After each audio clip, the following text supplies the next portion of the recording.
Good morning dear student.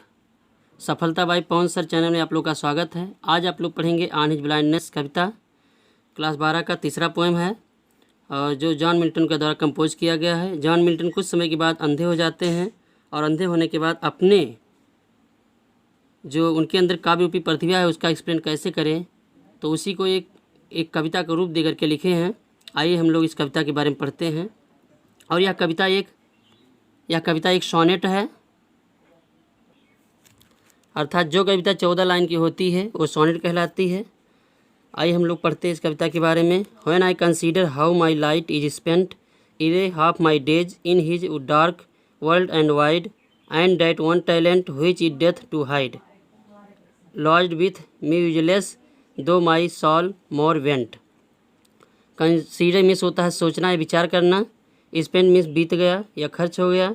Light means प्रकाश, यहाँ उसकी ज्योति के बारे में बताया गया है। इरे मीन्स बिफोर होता है पहले। हाफ मीन्स आधा। वर्ल्ड मीन्स संसार। डार्क मीन्स अंधकारपूर्ण। वाइड मीन्स होता है चौड़ा। टैलेंट मीन्स होता है प्रतिभा, अर्थात वह प्रतिभा जो उसके अंदर काव्य रूपी प्रतिभा थी। डेथ मृत्यु। हाइड मीन्स छिपा रहना या छिपना।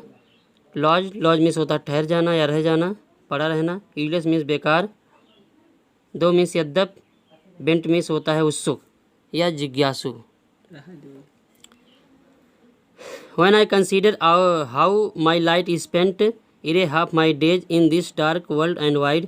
कवि कहता है, कवि अर्थात जॉन मिल्टन कहते हैं, जब मैं अर्थात जब कभी अंधा हो जाता है, अर्थात जब मैं इस अंधकारपूर्ण व विस्तृत संसार में अभी मेरा आधा दिन भी नहीं बीता है, अर्थात मेरा आधा जीवन भी नहीं बीता है और मेरे आँख की रोशनी खत्म हो गई है, मेरी आँख की रोशनी चली गई है। एंड दैट वन टैलेंट, और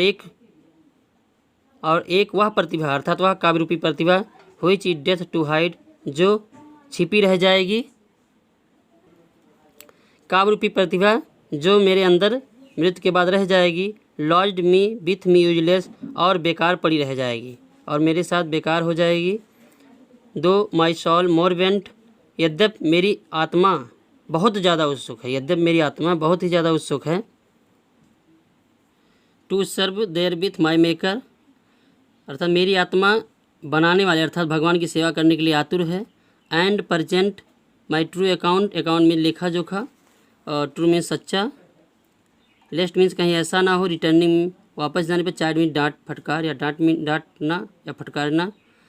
मेरी आत्मा इतना उनकी सेवा करने के लिए आतुर है और सही लेखा जोखा प्रस्तुत करने के लिए तैयार है। कहीं ऐसा ना हो कि मृत्यु के बाद मुझे डांट फटकार मिले। Doth God exact day labour light denied I fondly ask. Exact means होता है सही और रिजेक्ट मीन्स होता है आशा करना या मांग करना। लेबर मीन्स परिश्रम करना, परिश्रम करना। डिनाइड मीन्स होता है ले लिया। फॉन्डली मीन्स मूर्खतापूर्ण। आस्क मीन्स पूछना, अर्थात कब कहता है कि मैं उनसे एक मूर्खतापूर्ण क्वेश्चन करूँगा कि क्या भगवान अर्थात क्या आप मेरे आँख की रोशनी ले लेने के बाद दिन प्रतिदिन मुझसे परिश्रम करने की आशा रखते हैं। But patience to prevent that murmur soon replies, लेकिन पेशेंस में धैर्य। प्रिवेंट मीन्स रोकती है। मर्मर मीन्स होता है बड़बड़ाना। रिप्लाई मीन्स उत्तर देना। सून मीन्स होता है शीघ्र।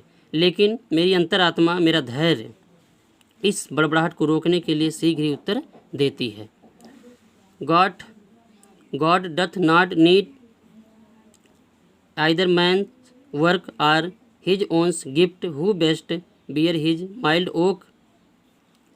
God means भगवान। नीड मीन्स आवश्यकता होती है। either means या तो या ना तो, या वर्क मीन्स कार्य करना।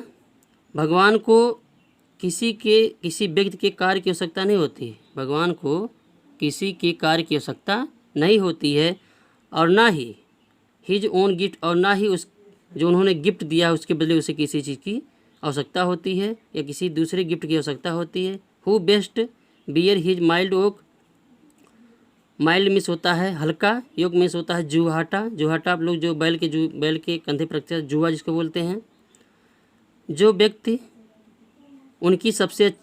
उनके द्वारा दिए गए दुखों को, जो व्यक्ति उनके द्वारा दिए गए मुसीबतों को अच्छी तरह सहन करता है, दे सर्व हिम बेस्ट, वही उनकी सबसे अच्छी सेवा करता है।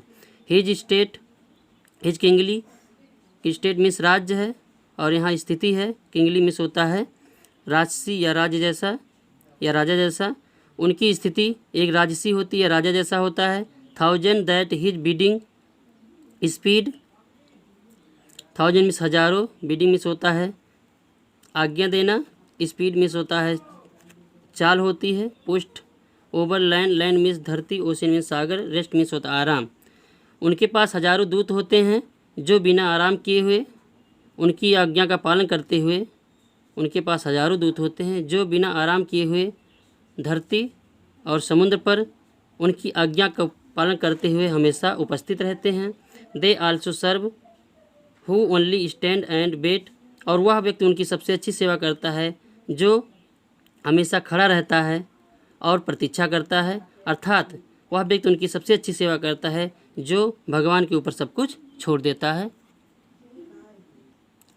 आप सभी लोगों से मेरा रिक्वेस्ट है कि आप लोग इस चैनल को सब्सक्राइब करें और अपने फ्रेंड्सों में इसे शेयर कर दें ताकि उनका भी भला हो आप लोगों के साथ। जैसा कि आप लोग जानते हैं कोविड-19 के चलते इस समय स्कूल नहीं ओपन हो रहा है और कृपया आप लोग इस चैनल को देखते हुए अपना कोर्स पूरा करें। धन्यवाद।